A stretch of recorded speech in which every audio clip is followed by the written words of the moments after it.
Hello, friends. Now we have come to the third segment on action research. Now we will discuss about the characteristics of action research and how to assess action research as a report at the end of the internship. Now we need to understand the characteristics of action research. We start with some of them. Number one, I hold a view that it is a small scale intervention made by the practitioner. When I say small scale, I don't intend to trivialize its significance. It is an intervention done at a local level is what I mean by a small scale intervention. This is indeed a small scale intervention done by a practitioner in his or her context, and it is undertaken in a specific context. Action research is undertaken in a specific context. This is the second characteristic of action research. And the findings, as we discussed, the findings of one action research is not generalizable to other contexts. So whatever I have found that this works in my situation may or may not work in other situations. Therefore, the findings or the insights that one gets from one's action research, they are not generalizable. That's something which we have to understand. And the next characteristic is action research is a reflective practice that enhances one's own efficiency. Therefore, the primary beneficiary of any action research is the practitioner himself or herself. And the next characteristic is action research is a practitioner's privilege. Nobody can enforce, nobody can say that you have to do it, and it is one's own privilege. And the next characteristic is action research proceeds in spirals. In fact, Kurt Lewin, the father of action research, says that it proceeds in cyclic process. Perhaps to call it a cyclic process is not appropriate, and I beg to differ. I would like to put it as action research proceeds in spirals, like the spring that we saw in the morning. It moves in spiral because it doesn't help a practitioner to make the same mistake, and he learns from the mistake and moves on to the next step for the betterment. Therefore, it enhances the quality of one's own practice. Therefore, action research proceeds in spirals, not the cyclic process. And according to me, any action research is a management mantra, meaning the practitioner becomes much more capable of managing his or her context much better. Therefore, it is a management trick, it is a management mantra a practitioner uses. And the next characteristic is it eliminates monotony of the practice. You must have heard people saying that I have been teaching class 1 since 20 years, 30 years. I am tired, I want a break. This is emotional exhaustion that we talk about as something like the burnout. The central feature of burnout is emotional exhaustion. If one practices action research, if one remains reflective practitioner, there is no monotony. Every year, even though one teaches the same lesson, he or she teaches it differently because the clientele is very different. Even though they are the same class 1 children or class 2 or class 3, the composition varies. Therefore, if you adopt reflective practice and action research as a reflective practice, it eliminates monotony for sure. Try it. You encourage your student teachers, tell them that it eliminates monotony, and one can see for oneself. And any practitioner can undertake action research. This is the beauty. All professionals in all professions and any practitioner can take action research. And action research is something which cannot be enforced by anybody to anybody. This is something very important. Unless it comes from within, nobody can force somebody that you should do it. It is something like brushing your teeth. Nobody forces you to brush your teeth the way one wants you to brush. You brush it because you want to brush it. So nobody can force you that you have to conduct action research. To understand the characteristics of action research, I think I also feel that if you understand the misconceptions about action research, characteristics become much more clearer. Now, some of the misconceptions which I think people may have about action research include the following. Number one, action research improves others. This is, according to me, is the greatest misconception. The primary beneficiary is the teacher, myself. Therefore, it doesn't improve others, it improves me. The first person who improves is myself. So, it is not for improving others that I undertake action research, to improve myself. It is not others very important, to मेरे self उद्धार के लिए है. Yes, therefore, action research improves others is not something that we have to accept it. It is a misconception. And then there is another very big misconception, as I see, only school teachers can conduct action research. No, not only school teachers, anybody, all practitioners at all levels can undertake action research. Therefore, it is a misconception to say that only school teachers can conduct action research. This is something, a notion most people hold. It is not true. Any teacher, any professional can conduct action research. And some people also hold a view that action research involves money in all cases. No. The kind of explanations that we are offering for undertaking action research need not necessarily consume any money at all. Maybe a small bit of money you may require for your report writing or some pictures, etc., etc. It may not require money in all cases, and big money is not needed at all, and it is well within the reach of any teacher. The one who is earning can definitely spend a small little bit, and then we can do it. It is not the money like a big research project where you require money. Without money you can't do that. That is not true. And then the next misconception is action research is conducted based on the advice or orders of higher ups. Absolutely unacceptable. Action research cannot be ordered by anybody or advised by anybody. It has to come from within. If at all I want to be reflective, if at all I have to improve as a professional, I do it. All professionals do it, and teacher is a professional, and teacher is a classroom practitioner. All practitioners can undertake action research, and all practitioners have to professionally grow.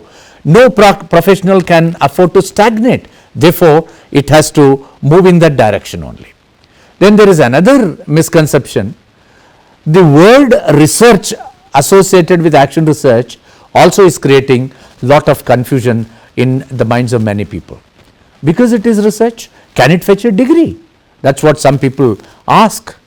No, action research cannot fetch a degree. According to me, it is something like brushing your teeth. Brushing your teeth does not fetch you any degree. Therefore, action research, conducting action research does not fetch you any degree. You do it because you like it, and you have to improve yourself. You have to be neat and clean. You brush your teeth, you take bath. Likewise, action research does not fetch a degree, and we have several problems with us day in and day out, personal and professional. We have to solve them, and it does not fetch a degree to solve your problems. And the next misconception is action research is a one-time affair, because it's a research. Many people think that how many researches one does in one's lifetime? Only one PhD. It is not to be equated to PhD, and it is not to be construed as something which has to be done only once, because as a professional, day in and day out, we may have several problems that may bother us, and several problems may trouble us for the rest of the year. And we conduct researches, and action research cannot be construed as a one-time affair. As and when we have problems, we undertake systematically study, solve that, and proceed. And with every action research, our insights become much more clearer and clearer. We become much better professionals. Therefore, it is not to be construed as a one-time affair at all. Then the next misconception is sophisticated tools and techniques are necessary in action research. Many people hold a view that if we don't have sophisticated tools and techniques, if you're not trained that way, how can we? Not necessary. The earlier episodes where we talked about, this is only reflection upon your own practice, and to improve upon that systematically, you don't require systematic sophisticated tools and techniques. You require a systematic way of looking at your own problems and dissatisfaction, minimizing the dissatisfaction, taking your profession to a satisfactory level. Therefore, you don't require sophisticated tools, and that is thoroughly a misconception according to me. Then rigorous training is a must in action research. Some people hold a view that rigorous training, otherwise we can't do it. and they almost tend to equate it to any rigorous research methodology course. No, with very simple orientation and seriousness invested into this practice, one can undertake action research. Therefore, it is thoroughly a misconception to say that you require a rigorous training. Now, these are some of the characteristics and misconceptions about action researchers that we studied. Now, let us ask ourselves, why should I conduct action research? I have a few questions and I have a few solutions also. Now, according to me, all professionals, all practitioners must undertake action research because of the following reasons. Number one, it improves one's own professional skills. It hones the skills. The day I joined my profession, the kind of skills that I have had and the manner in which I have grown over a period of time, if you see as a reflective practitioner, as someone who has used action research in one's own career, you will find that there is so much of growth that you see, and it improves over a period of time. Seniority is not to be counted in terms of the years, in terms of the professional honing up of the skills. Therefore, it improves one's own professional skills. Therefore, I hold a view that as a professional, we have to undertake action research to improve our own professional skills. Then second, it improves the learning environment. Though, through my improvement and my advancement, I am able to influence and inform my students, the learning environment improves. Consequently, the learning outcomes of the learners and the ability to develop the desirable qualities and then the skills and then the right kind of attitudes develops in children. Therefore, it improves the learning environment. Therefore, I need to undertake action research. Then, it enhances the quality or the quantity of the desired results. Yes, indeed, in terms of the quality, in terms of the quantity of whatever desired results I have as the objectives of my instruction, I can very comfortably have them if I undertake action research. Then it also solves an immediate problem. There is another reason why we have to undertake action research. Because we have a problem which is causing me dissatisfaction, I am disturbed, I need to solve that. Therefore, action research helps me in solving an immediate problem. And action researchers also provide local specific solutions. I have a problem which is context specific and I get a local specific solution. Therefore, I need to undertake action research. And I have to undertake action research also because it facilitates overall effectiveness of the practice of a profession. As a professional, I want my practice to yield its complete effectiveness. I have to become much more better as an effective practitioner. Therefore, if I undertake action research, I am sure to become better and it facilitates my professional enhancement. Therefore, I have to do that. Now, if this is what we have discussed so far, it is also pertinent perhaps to understand different contexts where action research could be undertaken. Under the misconceptions we said, if you recall, we said that there is a misconception that only the school teachers, elementary school teachers can undertake. No, that is not so. As regard different contexts where action researches could be undertaken, I personally hold a view that all professionals, in all professions, they can undertake action research. In education, teachers can also undertake action research at the classroom level. A HM can undertake an action research at the school level. A CRC, the cluster resource person, can undertake action research about those concerns where the cluster has to be made better. He can undertake issues related to the cluster level. The BRC or the MRC, Mandal resource person or center, or the block resource coordinator, can undertake research in improving the block level situations. The BEO, the block education officer, can undertake action research to improve and enhance the functioning at the block level.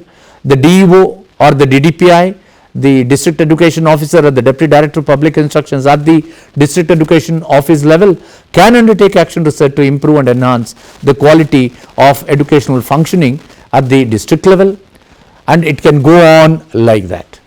And even teacher educators can take action research in their context. As teacher educators, what it means to them to enhance their own levels of teacher educators functioning, they can undertake action research.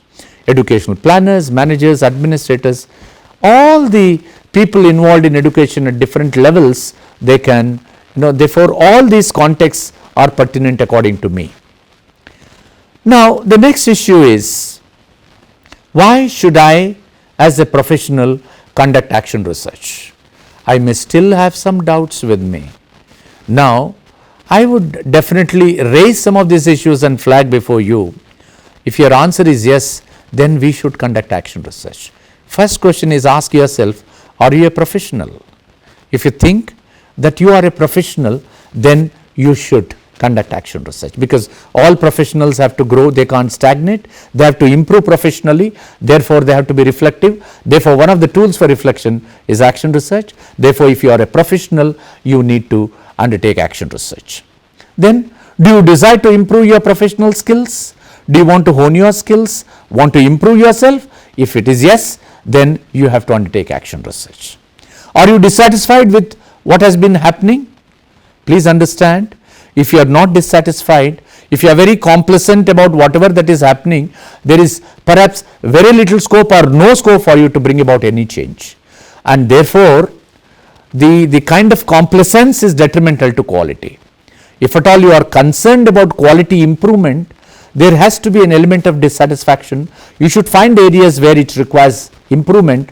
If you are very satisfied with everything that is going on, you are in a very, very comfort zone all the time, you have perhaps very little to reflect. And if you are not reflecting upon your own practice, there is hardly any scope for you to undertake. If you are dissatisfied with what is happening in and around your own practice, then definitely you will find out ways and means to undertake action research in improving the situation to a satisfactory level.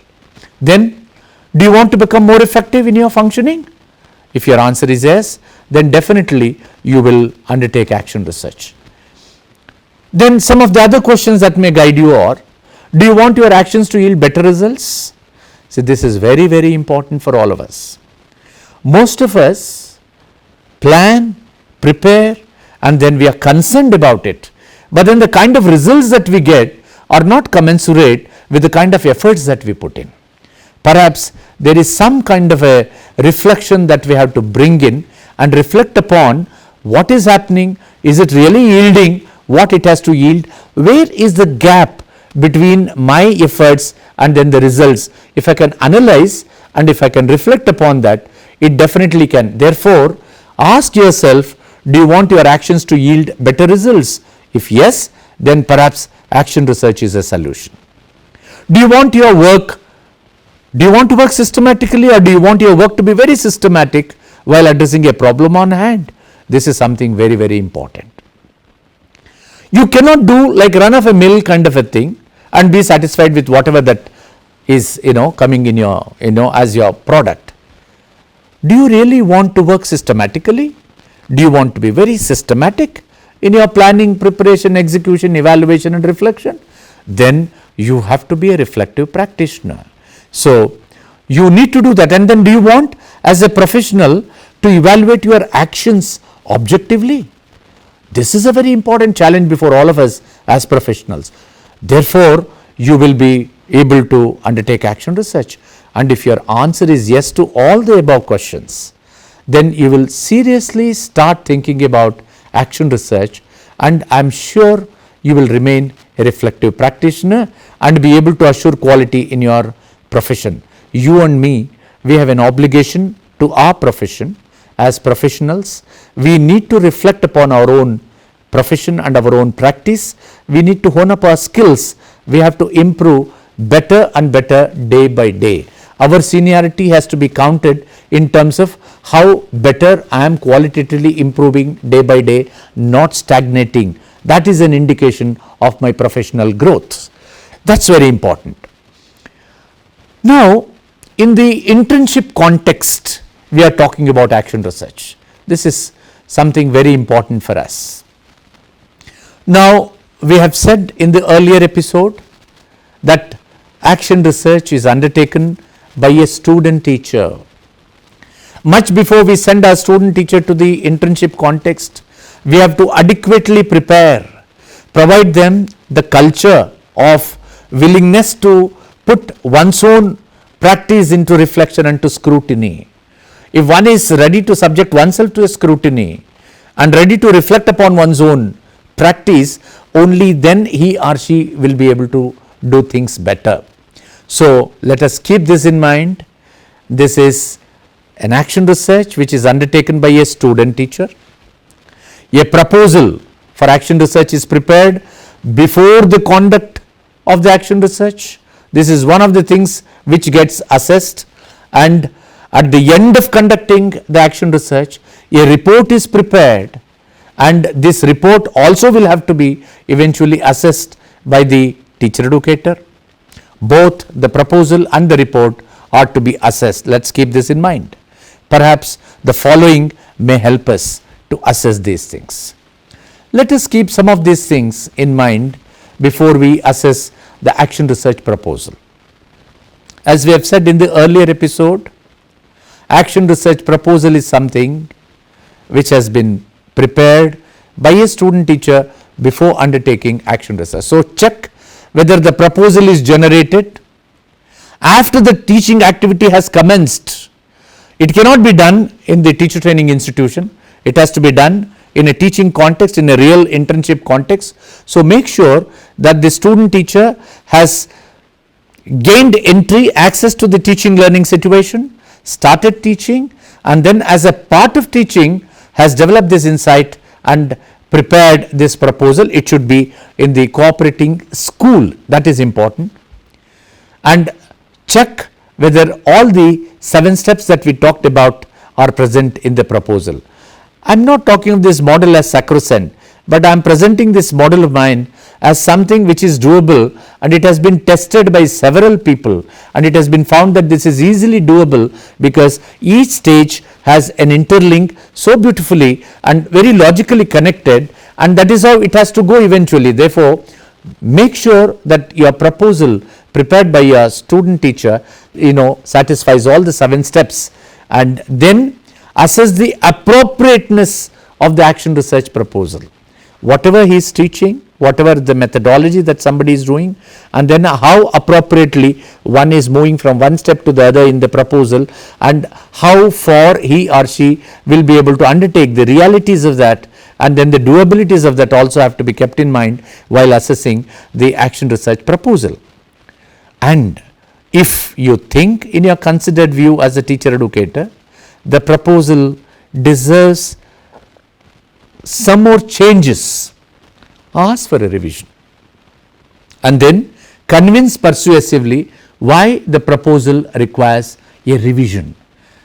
Have a dialogue with your student and ensure that your student teacher understands, and then he or she changes the proposal appropriately, and then once the proposal comes to a stage where it can be undertaken, encourage your student teacher to undertake that.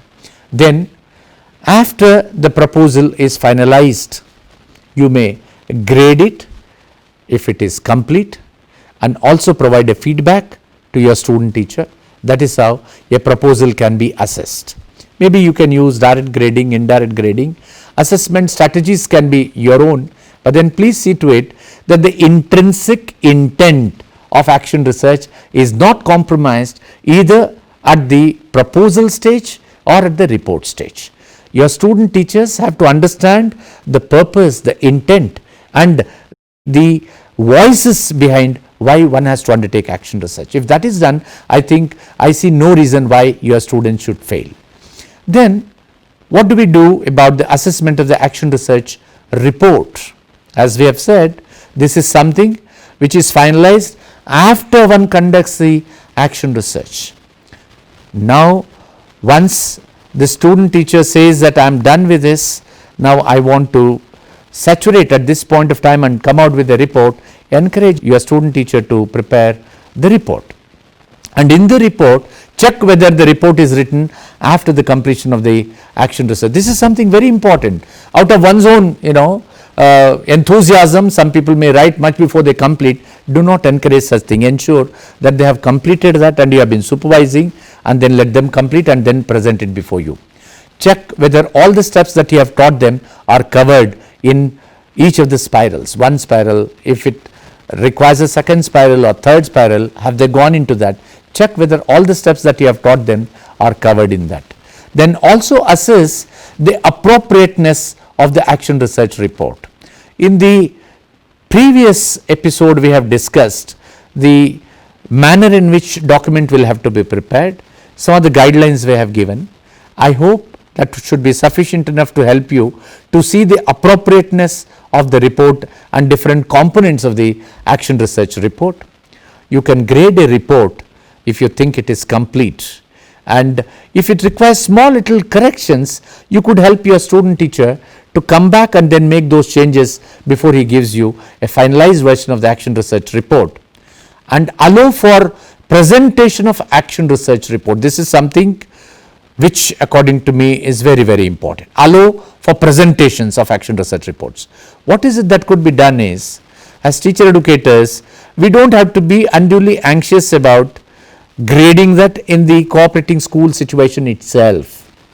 Maybe as and when they get back to the teacher training institution, we could have the presentation of all these reports as presentations, a sequence of presentations where there can be peer evaluation, student X presents, all others make an assessment of that and then give you a rating. Each one of them, they give you the strengths and weaknesses of this action research and then the report that one presents. There can be also scope for self-evaluation. Allow your own student to rate their own action research report and the proposal. Let them understand that. And as a teacher educator, you can also evaluate the action research proposal and the report yourself. And together, this should be a celebration. In the internship duration, when your students get back to you for some discussions or feedback, the entire assessment should be a very happy happening place where your student teachers enjoy being a part of presenting their reports and learning from each other's experiences, and they should be able to go with better insights into understanding the intrinsic purposes of what is called reflective practice through action research. And I would say that internship is perhaps the best vantage point for a student teacher to develop all these insights and to learn the nitty-gritties of understanding and handling something called action research. I am sure with this and your guidance, the student teachers in your own institutions must be able to do very well, and let us hope that we celebrate action research as a part of one's own willing activity among the student teachers. I thank you very much. Thank you.